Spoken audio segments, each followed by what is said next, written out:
नवी मुंबईतून 2 दिवसांपूर्वी हदरवणारी घटना समोर आली। यशस्वी शिंदे या 20 वर्षीय तरुणीची अत्यंत क्रूरपणे हत्या करण्यात आली। यशस्वी गुरुवारपासून बेपत्ता होती। त्यानंतर शुक्रवारी रात्री तिचा मृतदेह उरण तालुक्यातील कोटनाका येथील पेट्रोल पंपाजवळ असलेल्या निर्जन रस्त्यावरती आढळून आला। यशस्वीचा अत्यंत क्रूरपणे खून करण्यात आला। तिच्या गुप्तांगावर गंभीर जखमा होत्या, तसंच तिच्या चेहऱ्यासह शरीरावरही वार करण्यात आले। यशस्वीची हत्या दाऊद शेख नावाच्या व्यक्तीने केल्याचा आरोप आहे।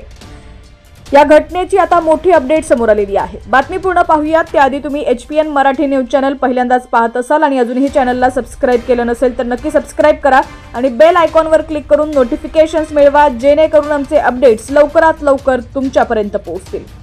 तर या घटनेतील दाऊद शेख नावाच्या व्यक्तीवरती आरोप करण्यात आलाय। दरम्यान अजूनही या प्रकरणातील हा आरोपी फरार असून त्याला पकडण्याचं मोठं आव्हान पोलिसांसमोर आहे। यशस्वीचा खून करणाऱ्या आरोपीच्या अटकेसाठी पोलिसांची 4 पथकं रवाना झालेली आहेत।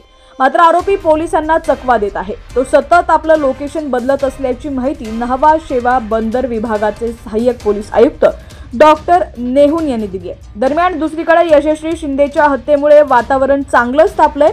यशस्वी शिंदेची निर्गुण हत्या करणाऱ्या आरोपीला तात्काळ फासावर लटकावा अशी घोषणाबाजी करत हजारो नागरिकांनी रविवारी उरण पोलीस ठाण्यावर आक्रोश मोर्चा काढला। या मोर्चामध्ये मोठ्या संख्येने महिला देखील सहभागी झाल्या होत्या।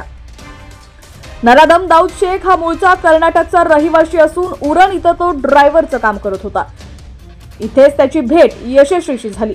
पोलिसांच्या माहितीनुसार याच मुलीच्या संदर्भात त्याच्यावरती पॉस्को अंतर्गत गुन्हा दाखल झाला होता आणि त्यातच त्याला तुरुंगातही जावं लागलं। काही महिन्यांपूर्वीच तो बाहेर आला आणि त्यानंतर पुन्हा एकदा तो तिच्या संपर्कात येऊन त्यानं परवा दिवशी ही घटना घडवून आणली।